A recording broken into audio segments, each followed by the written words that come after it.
Okay, episode 3, Headcount Experts, Chris Mannion, Eric Jadis. Today we're talking about last year's plan year and using it to inform this year's plan year. So we've both done it, and I'm interested to hear just kind of overview. What's your general vibe? What are you looking for from last year as far as like when you're entering workforce planning season? What are you looking for from last year, just big picture, so that you can make the most accurate plan year for, in this case, 2026? Yeah, I think you kind of want to go in with not just the plan for 2026. You want to say, okay, what was our plan for 2025? What actually happened? Because I think that's the baseline for planning. It's not kind of what is the aspirational plan for 26, but what was our aspirational plan for 25, and then what was reality. So I think if you have that kind of data ready to go, you've done that analysis before you get into that 26 planning meeting, then you kind of know what to expect. You can kind of do some red teaming when you get in there and say, well, what happens if this changes? What happens if this changes? And it's really kind of going in with that high level expectation that whatever you plan is just a kind of basis for change. And by the end of Q1, that plan is probably going to change. And so like how are you expecting things to manifest over the course of the year? And what are you trying to achieve ultimately at the end of it?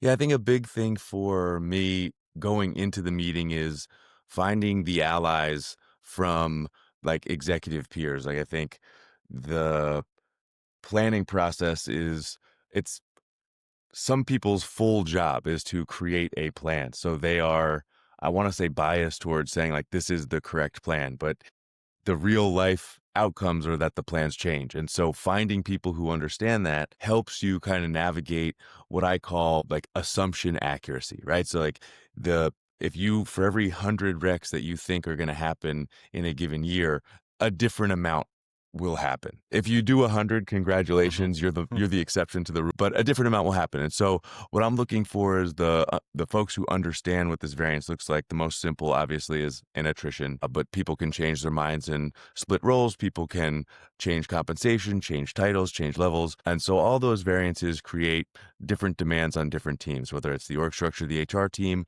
whether it's the recruiting capacity, whether it's the structure of the individual team or the production of that team.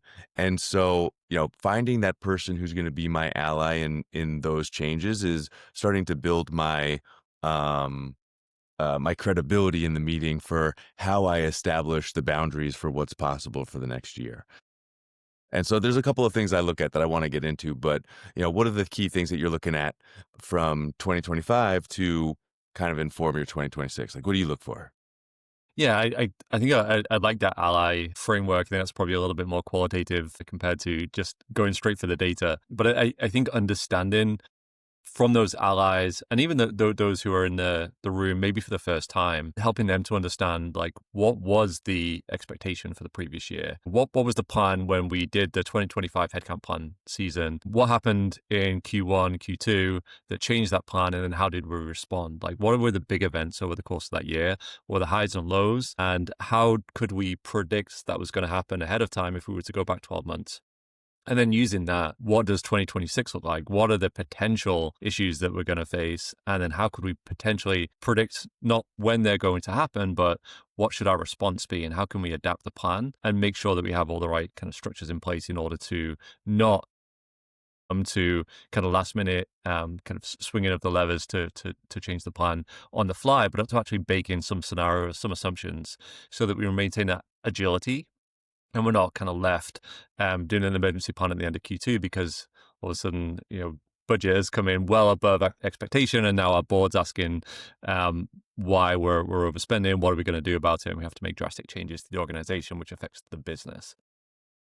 Yeah, you're getting into Headcount 365 benefits here, which is like real-time financial tracking. You never want to get to a surprised we need to change the headcount plan because of budget, but that's to the side. I think what you mentioned combines two kind of key metrics that I look at when I'm building 2026's plan or when I'm building the future plan, which is the plan change rate. So what is just the raw variance of headcount from what you thought it was going to be in 2025 to what it actually is in 2025. So I call that the plan change rate. And that could be, it's kind of like this gross variance of new hires, attrition backfill, so that you have an idea of like what is the actual headcount and headcount movement, and then how far away is it from plan. And, I when I look at that plan change rate, my success for building future plans is, did I reduce the plan change rate? So if it grows, then the plan was less accurate the following year. If it shrinks, then it was more accurate. So that's kind of like a broad climate measurement of how headcount plan's going. The next thing is capacity demand actuals, which is what happened to create that plan change rate. This was something I tried to put together in spreadsheets for years, but very difficult because you have to track timeline-based history of every role. So if a role changes from one thing to the next, you have to, on that requisitions kind of like line item in a spreadsheet, write that story, then categorize that story. It's also very difficult to like run pivot tables on these like longer form stories. So I built a capacity demand actuals report and headcount, still replicable in a spreadsheet, which you can download at Unicorn Talent, the spreadsheet that I used. But that capacity demand actual says, okay, we had a plan change rate. What's the explanation why? Yeah, and I think the kind of the why is more important than the what. I think in that situation, because you're almost never gonna see exactly the same scenario manifest year over year, but the why, like the actual kind of fundamental shift in the market or in the internal talent dynamic or hiring velocity, is probably going to repeat itself to some degree. And so understanding all the different whys of why could this change, and if so, what do we do about it? And then how do we actually bake that into the plan? I think is really important. And I know we're going to get into the weeds, but when you start to think about not just the high level, how many people do we need, and then how many people by org, but what does it actually do to our org design? Is this actually right for the kind of overall structure of the company? And then what could change that's going to throw that org design out of whack, or throw our comp plan out of whack, or any other base assumption that we've got going in. So I think, kind of building on your point, if you kind of lay out all those assumptions in a document up front and say, these are the assumptions that we're making going into 2026, you can actually build your models to use those assumptions as inputs, and then actually make changes on the fly very quickly and see, well, what happens if revenue is 10% above expectation or 10% below? What happens if attrition spikes? What happens if we realize that we need to shift to a different market? And all of a sudden, instead of hiring roles for the kind of this initial market that we know very well, we're actually going into a new market, because that's where the demand pool is coming from the industry. So I think understanding those assumptions up front is good business planning anyway, but especially for headcount planning, where the timeline to change is usually quite long, and the cost implication for most businesses is huge if you have to make that change. You just made me think of something. There's variance that we'll know about from our own process, but then there's business variance that may not be present in a recruiting or finance system, which is sales data or fundraising data or a macroeconomic change like a tariff or something of that nature, changing the way that your business operates. And so there's going to be inputs external to the process, but there's also going to be inputs of change that create variance internal to the process, which is, did the recruiters perform? Another one that I like to show people in Headcount 365 is, did the hiring managers perform? Like, if the recruiters had capacity and you missed a goal, well, the other input to that is, did the hiring manager perform at headcount as well? And so you have this performance of what you thought was going to happen. And then you have kind of like company variance. So you have what natural attrition is, and you have whether or not you change compensation, or if you have a new competitor in the market. So there's all these different reasons as to why. So starting the most broad, you have the plan change rate to say, what is the difference? You have the capacity demand actuals to say, what is the motion of headcount and that's created that plan change rate. And then you have the why, which is research beyond maybe your headcount plan and even the recruiting or finance process as it is, and into kind of the overall business. And tying it back to that initial conversation of like finding allyship is when you can articulate those three things to a peer business leader, they're going to take like they're going to be on your side. They're going to defend kind of I would say there's a beginning of the fiscal year hubris in planning. Everyone thinks the recruiting team they're operating at max capacity. And, I think setting the difference between what's possible or what actually will happen and what the team expects to happen, using that allyship, using those three stats is tremendously helpful for folks as they head into a workforce planning session for 2026. Yeah, I think that kind of hubris is a good point. And I think we've mentioned kind of second order effects of planning in the past. And I really like to kind of drill down on this, because let's say you're going into this 2026 planning cycle, you're assuming business is going to be strong, you're going to see increased revenue. And therefore, there's going to be an increased demand for R&D talent, for go-to-market talent. And so you then start to plan to increase your spend there, and you build a recruiting capacity in order to kind of hit that goal. So you've done everything perfectly in your plan, and you go to execute, and all of a sudden you have all these unpredictable events that didn't happen last year, where all of your competitors are thinking the same thing. They're all going in with the same assumptions for growth. And all of a sudden they start poaching your recruiters because they're fully trained. Generally, if you're listening to this podcast, you've probably got a really strong recruiting team anyway, because you're really thinking through their development. And so your best recruiters are now being poached for higher salaries from your competitors, which then means you need to backfill that recruiting capacity, which then delays your hiring timeline. And then on top of that, you also have the more experienced go-to-market and R&D folks who are then going to be poached, potentially by the recruiters that just got poached by your competitors. And so all of a sudden, you have this kind of huge outflow of talent, and your inflow of talent becomes much harder because you're in a much more competitive market. So it's kind of really, how do you think through that kind of like second order impact of, this is going to be a good year for us, so we're going to plan for success, but then what if this scenario happens? Have you seen that actually manifest and been through that planning cycle? I definitely have. I won't say the company, but I've definitely been sent a cease and desist for poaching when I was an internal recruiter. No, I would say what you're bringing up is very visualized in our capacity demand actuals report. So what I would say, I think your sales leader is the one to empathize most, but recruiters need ramp, and the gap between recruiter attrition and recruiter production is the hiring process and the ramp process. And so if you're planning only theoretically on paper that a recruiter button seat means recruiter production, and you're not factoring in those things, that could be a line item of variance. And that goes two ways, right? So one, if you're staffing, and this, I would say, is my advice to recruiting leaders navigating these two types of recruiting leadership environments. One is recruiting gets only what they need to produce you're like essentially at red line all the time. And the cost of not hiring somebody is that down and ramp time, and it's in that lost production, and you're paying for it in either lost revenue from not hiring somebody on time, or you're saving money from the OpEx that you're not paying either that recruiter or those hires from being late, right? So that's on one side. The other side, the variance, is you allow a recruiting leader to staff capacity above what we think is possible, and they can use that additional recruiting firepower to do other projects that either improve the brand of the company, the experience of the company, candidate experience, hiring manager experience, all that type of stuff, right? And when a recruiter leaves, the cost is that recruiters have to stop doing projects, and they like kind of swarm in on that lost productivity until you get someone in play. And so you pay up front, you pay for more recruiters. And so you're still paying. The business is paying no matter what. It's not like one is paying less or more than the other. You're just paying at different times and ways. And it's like a sales leader would understand that, and kind of ties into the headcount planning for 2026 is if you could predict seller attrition, then you could start recruiting for them so that by the time they're offered and the time they're ramped, that ramped seller is like coming into fruition as you expect attrition to go. And so I wrote this article about forecasting attrition. I think it's one of the big benefits of moving to a software from a spreadsheet is looking at the relationship between all of this variance. What did you think sales was going to do? What did you think recruiting was going to do? What did you think any production department in the business was going to do?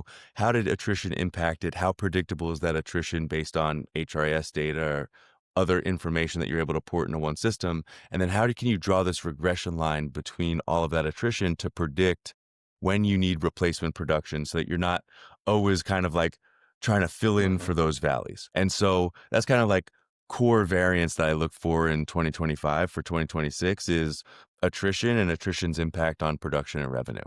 And once you can predict that, you can then really make a business case for additional spend. Again, it drives a little bit more credibility in kind of the recruiting leader's strategy addition to the executive meeting. Yeah, I think there's kind of like 2 points that I want to drill into that you made there. I think one is the capacity of the recruiting team and the importance of not operating at full capacity, which is counterintuitive to a lot of people, especially when a lot of what we talk about is how do you get as efficient as possible. And two is that kind of quality of producer and ability to respond to unforeseen demand or circumstances. And I think those two things go hand in hand. Obviously, the lower capacity, the more ability you have to flex. But I think what you're talking about there is this kind of concept of, I remember talking to a CEO and advising him about how he should think about his talent funnels and how to keep a pipeline always on. There's like a few concepts there of like, setup time is quite long. And so it takes a lot of ramp time to build up. But I think the primary reason that I advised him was that he had to think about quality of hire for people in the positions and the quality of backfilling roles, because every person that was on a senior leadership team was in a critical position. They were a one of one. And so as soon as someone starts underperforming or someone leaves to go somewhere else, all of a sudden you're left with this potential gap. And what you don't want to have to do is make suboptimal talent decisions and keep someone who's underperforming because you don't have a pipeline of potential candidates coming through. And so the way that actually feeds back into your recruiting capacity is if your recruiters are operating at 70 or 80% capacity, which I think is the recommendation I generally give, that other 20 to 30% they're spent on building relationships on a talent community, just staying in touch with people who are going to be a good fit in the future. And so all of a sudden you have, a VP of operations or a VP of sales who needs to be exited from the organization. You already have a slate of 5 or 6 candidates that you can bring in the next week to talk to the CEO. And maybe that pipeline doesn't move very quickly, but it's certainly going to move a lot quicker than if you had to start ramping from zero and actually build that pipeline yourself. So I think there's a lot of value there, and really not hammering too much on second order effects, which is not the topic of this podcast episode. But what is the kind of the so what of actually the planning process, and how will the way that you actually plan for capacity for 2026 actually impact your ability to execute when you actually bake in all these assumptions and all these kind of like what if scenarios. And so I think it was a really great point. And, I've seen it work both ways where, a company's been left with a huge gap that's really damaged the company's productivity, and others where someone could be exited very quickly and backfilled because they were underperforming and the company went on to great success because of that.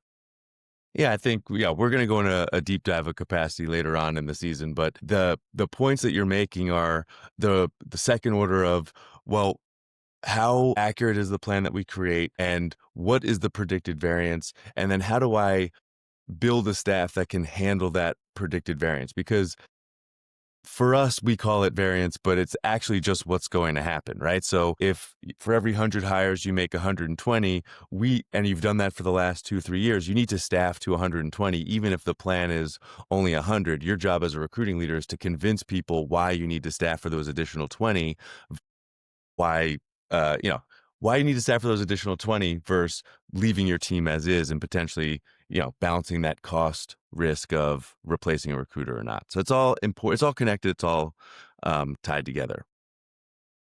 Thing that I like to focus on in terms of this year's plan for next year's accuracy is a deep dive into the different assumptions, right? So I think of assumptions in kind of like two major things. So one is what is going to happen to the business, and two, what is going to happen within the business. And so what's going to happen to the business, macroeconomically with tariffs, I think there are companies in headcount plans right now just trying to figure out what that's going to do to where they hire or what they hire, how many, and what the pricing is for their product, everything. And so whether you're planning to fundraise, you have an economic situation you're worried about, depending on where you are in your growth curve, depending on competition, these are all things that you're building in to what happens to your headcount plan, and being able to see those macroeconomic changes year over year is going to help you kind of assume what's going to happen. One of them being, of course, were you fully staffed last year? So that kind of bridges the gap between both of them. So Mhm. if you weren't fully staffed last year and you missed your goals, but you're fully staffed this year, there's a different story to be told. On the micro side, it's all about performance, right? So what I look at is recruiter performance, hiring manager performance, business performance. So on the recruiter side, did every recruiter's actuals, what is the variant? I don't say, when I say performance, I say, did what we expect happened? Mhm. Whether they performed, whether they're good or bad, has way more context to it that I'm sure we'll get into it in another episode. But I expected the recruiter to hit X per month. What did they actually hit and why? And so that variance is going to help me set my capacity for next year. Same with the hiring manager performance. I expected a hiring manager to stick to their plan, to show up for interviews, to fill out scorecards, to make decisions. And if they're not doing that, then that's going to impact the capacity. And then from the business side is, Are we positioned correctly with compensation? Do we have a good brand? Do we have the right press? Do we have the tools to ingest all the applications and sort through them so that we could get the best possible candidate? So those three variances are what then fuels my assumption for what the business is asking of me next year. That's a real, when I'm looking at my assumptions for 2026, I'm looking at those three metrics from 2025. Exactly. Yeah. So, I think what you've outlined there is a really great kind of packet that, the HR leader, the head of TA, whomever is going to sit at that table is going to bring to that meeting and be fully conversant in everything that is kind of on that list. They should be able to kind of hold their own in that conversation and explain, to your point, why they need to staff to 120, even though the plan is for 100 recs over the course of the year. And so I think all of that information is going to give them ammunition for that discussion.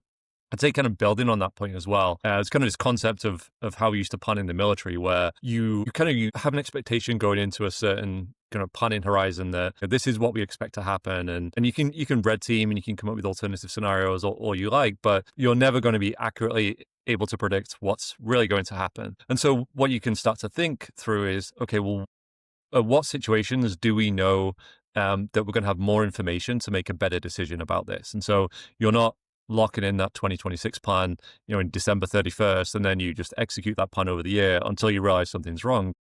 Okay, well, what happens at the end of January? Can we adjust our assumptions? And if you've gathered all the data that you've outlined in that packet, if you've built the model so that it's easily adjustable and not kind of like locked and printed and laminated and put up on a notice board somewhere, but you can actually adjust on the fly. If you have new information at the end of January, you adjust your model and you kind of incrementally change that plan over the course of the year.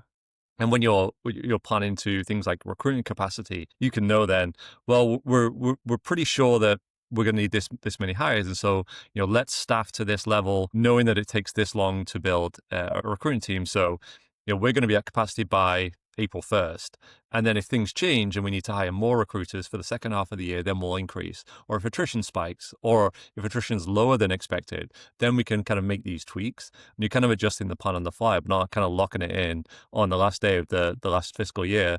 And then just executing without going back to the plan. I think a lot of good teams, good kind of leaders are already doing this, and the quarterly review process generally kind of accounts for this, assuming that HR and finance are working from the same data sheet. And you and I know that too often that finance is planning based on kind of one set of metrics, HR is planning based on another, recruiting is just kind of gathering up whatever they get and trying to make decisions based on limited information. So it can get quite messy. But I think that kind of like agile planning structure is going to be really key for solving these variance problems and having a successful 2026, even when you don't know exactly what's going to happen.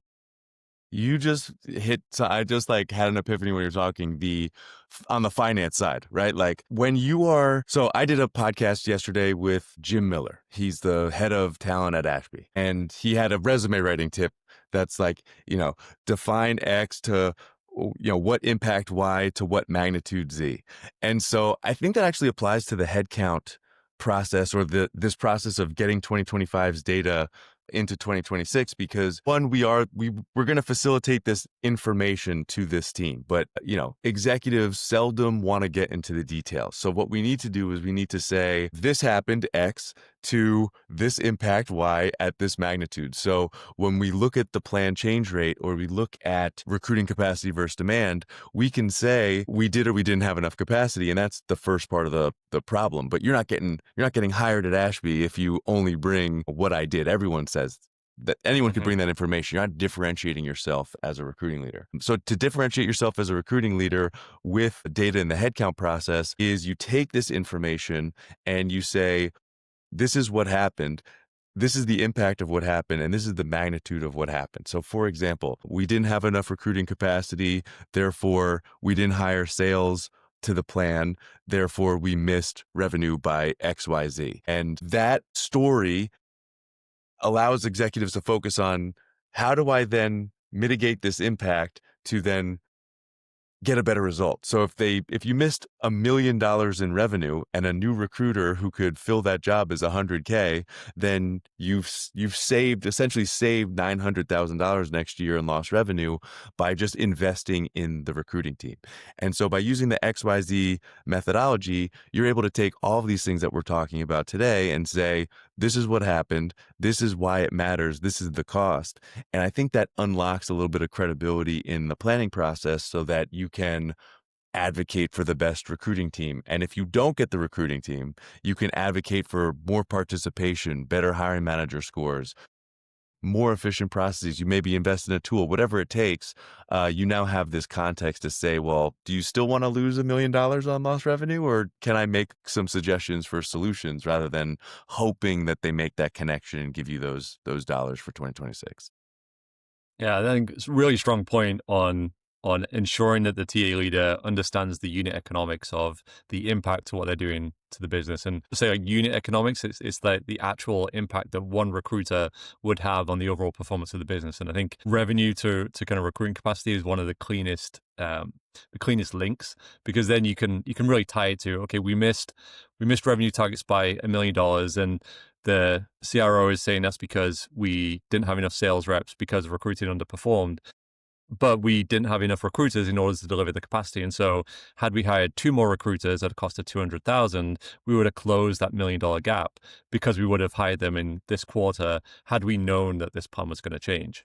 I think those kind of conversations, it's not like everyone's throwing dirt on the recruiting leaders, the recruiting team, because they're generally doing their best, but without the capacity to deliver what's expected, and without the ability to respond to the variance, that they're not actually able to do that. And you can kind of see the output in those kind of discussions. And so it's not about pointing fingers, but it's about how do you collaborate better moving forward, learning from what you've done in the past. And why I think a lot of what we discussed here is not like how do you plan for 2026, but how do you understand what happened in 2025 so that you understand what the fundamental causes of those issues were, so you can then plan better for 2026 and actually come in with a really strong, robust, agile plan, and ensure that you don't repeat the same mistakes over again.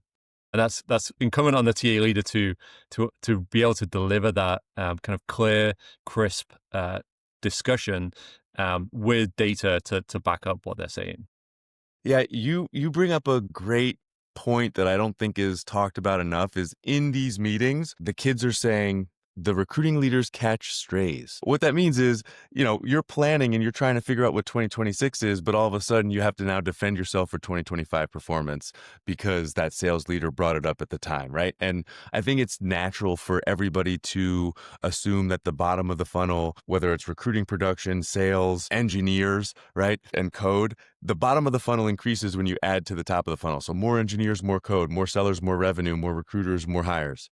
But you could also increase the efficiency with both. And so while an engineer doesn't necessarily have a hiring manager who might slow them down, if you put them in a slow computer, they're not going to produce as much code as somebody with the latest and greatest tech. And so as a recruiting leader, when we're coming to the table with this was the variance and this was the impact, that bring it back to the why. And I try to delineate between, did the funnel perform, so we're not attracting or getting the right type of people? Did the recruiter perform, meaning did they hit my capacity targets for them, or did the hiring manager perform? And I include in hiring manager both the individual hiring manager and the business or the reforecasting process. So when you don't meet expectations, having that defensibility about here's the reason why with data, mind you. So when you have a hiring manager who's not performing, I never say this manager was a problem. I say, here are the different departments. Here's the percentage of scorecards they filled out, the percentage of interviews they rescheduled. Here's how many times they changed the plan while I was working on it. Here's how many times they went over band. Here's how many times they went over level. And I'm not saying this manager is bad or this manager is not bad. I'm saying here's the data I have and here's the correlated performance. I think that if you solve one, the other one solves as well. What do you want to do?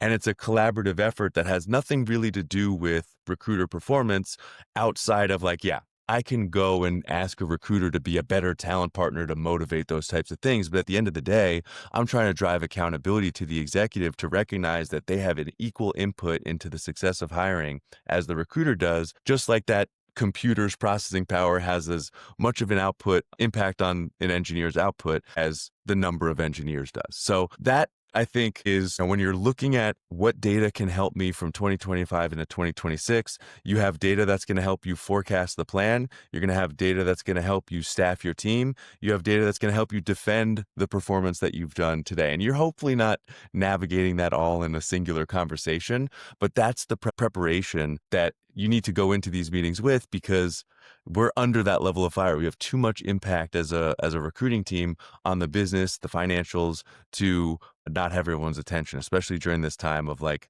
Q4 is our season. Yeah, I think that those kind of metrics are really important, and it reminds me kind of two things. So one of the things I used to do was actually build the recruitment performance deck for the QBRs that we would run internally to show recruitment performance. So one kind of approach that I found that works really well is to, as in the business, you have like a perfect delivery. If we as a recruitment organization delivered against capacity, this is how many hires we would have made. And then you have the breakdown of these are all the things that went wrong. It was slow feedback from hiring managers, and so we lost this many candidates, and uncoordinated interview scheduling, or lack of availability of interviewers, or poor top of funnel, or the priorities change. You kind of start to bucket all those up, and intuitively, I think a lot of TA leaders know what those kind of causes are. But when you actually start to add numbers, and you actually tag lost candidates or hires based on those kind of criteria, you can actually build this kind of very simple dashboard that says we would have hired 100 people this quarter. We actually hired 85, and this is where the 15 that we missed were accounted. These are the top 5, and these are the other categories. And so you kind of have that as almost like a monthly or even quarterly snapshot of this is how recruiting is performing. But then once you have that, you can also show these are the things that we've done in order to improve that area. So, we have 24-hour SLAs for interviewer scorecard feedback, for instance, as one of those. And so you can say, okay, from Q1 to Q2, this is what we changed, and this was the impact that it had. And so instead of hiring 80 people, we hired 85. So we actually net increased hiring by 5 over the quarter, which is a huge lift in productivity. And so when you get to that discussion at the end of the year, what you have is not just this is how we performed, and these are the reasons why we didn't hit the target, but you also have the counterbalance of, and had we not done all the things that we did over the course of this year, such as this, and this, we onboarded Headcount 365, or we changed our CRM, or whatever, you can show the measurable impact that all these things had. I say this is the impact that we have had, and in order to close this gap, this is what we want to do moving forward, and this is how we're going to fix the variance issue, which is probably one of the top 3 reasons why you didn't deliver against your 2025 hiring goals. And so I think that's a little bit more of a proactive way of challenging that kind of discussion. Instead of going in and being super defensive, you're actually going in and being on the front foot, understanding your data inside and out, understanding where you can actually drive impact, where you've driven impact in 2025, and then what you need as buy-in from the senior executive team in order to hit your goals in 2026. And you can kind of tie all that together. Over the course of multiple years, you have this narrative of how the team's increasing performance, and even very simple business cases. If you need to onboard technology, or you need to change process, or you need additional people, you already have the unit economics and the data points all built in together. So you kind of have this case already laid out, and everyone understands the why and the what. So you're not having to repeat yourself over and over again.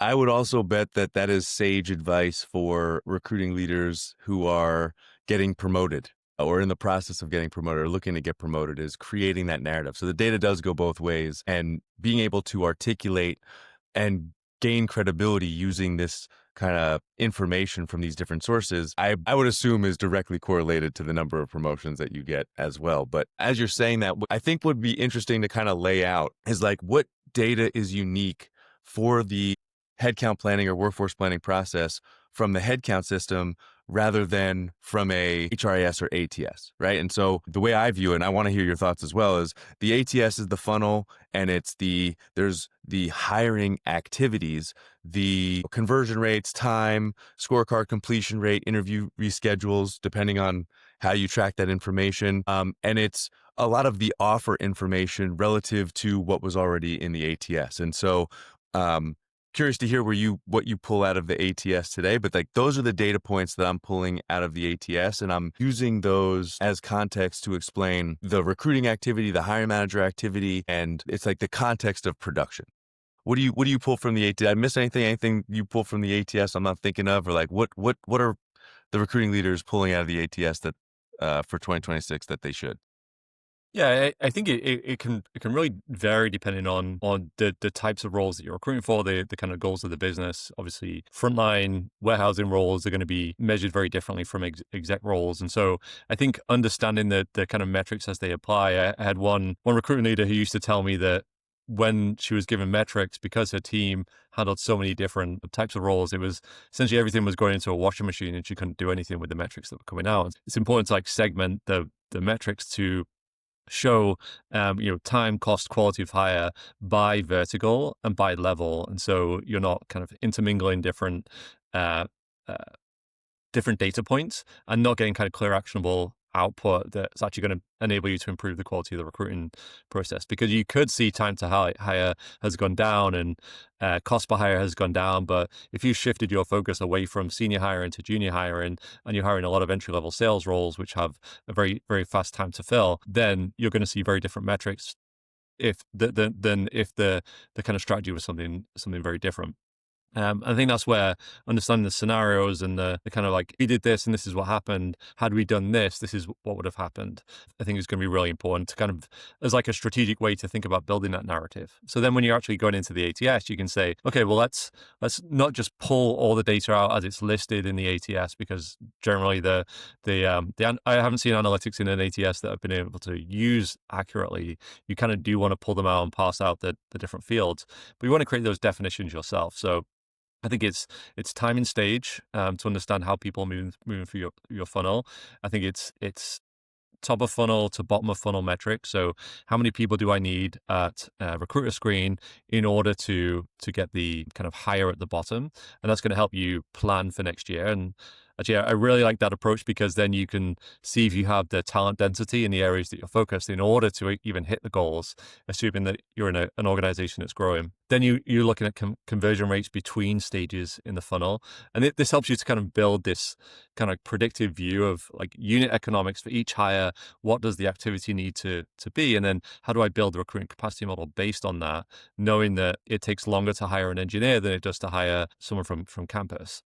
And so you kind of have these segments, you have your historic time to fill, you have your breakdown of exit rates at each stage, you have your pass-through rates, and you can kind of start to then track over time, what are we doing to kind of change all these? And that kind of builds that narrative and shows what you're planning to do in 2026. I think you don't want to make big assumptions about changes that you're going to make, but you can, start to say, well, we have integrated this new kind of assessment tool, and that's going to allow us to better filter candidates from top of funnel to actually get to hiring manager screen. So we're expecting hiring manager to offer percentage to increase, and that's going to reduce overall recruiting capacity, which is going to increase productivity and then the value that the recruiting team's adding to the organization by this amount. You're kind of like starting to take that and then building that narrative around it in the unit economics that the business is using. I think that's important on the ATS side. I think we're jumping ahead to the HRIS as well, and whatever other tools you have available. You're starting to think about outflow as well. So I like to think about it's like inflow and outflow, and you've got the organizational activities that happen in the middle.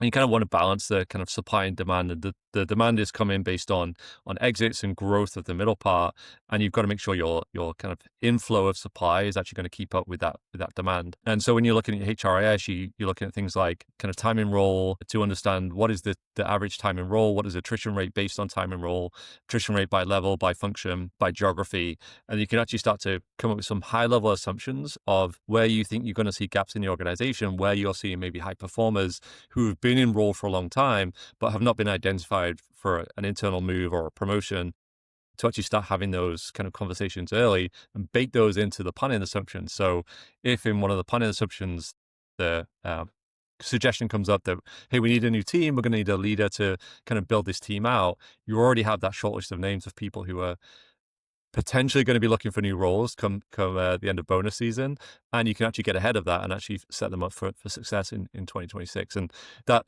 then feeds back in to reduce your overall recruiting need, because you don't need to backfill that position. or hire a brand new person to this very complex role. And so I think you're kind of like starting to bring all of those metrics together. But the important thing is, how do you tell the story using those metrics, bake that narrative in, and then show how things are potentially going to be different in the coming year?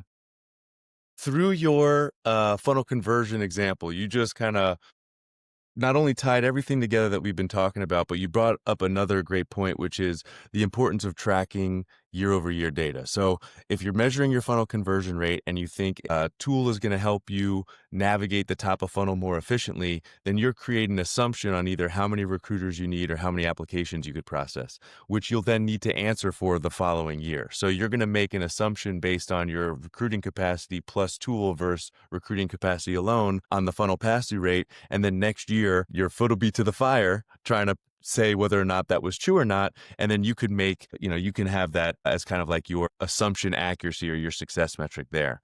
And in doing so, what you're saying is, I'm going to create this ROI. So as you go to buy that tool and you go to purchase a top of funnel sorting tool, what you're doing tangibly for the finance team is saying, see this difference in recruiter capacity? That's the ROI on the tool. And therefore I'm able to purchase that tool. And then the following year, you'll decide whether or not that tool has been justified based on the ROI of the top of funnel efficiency that you gained. So like really great way to wrap that kind of whole idea up, which is understand what you've done this past year, figure out ways to improve or change the efficiency based on the assumptions that you make, measure them and figure out the ROI and the impact, and then year over year report on that success so that you can continually improve your assumptions in workforce planning.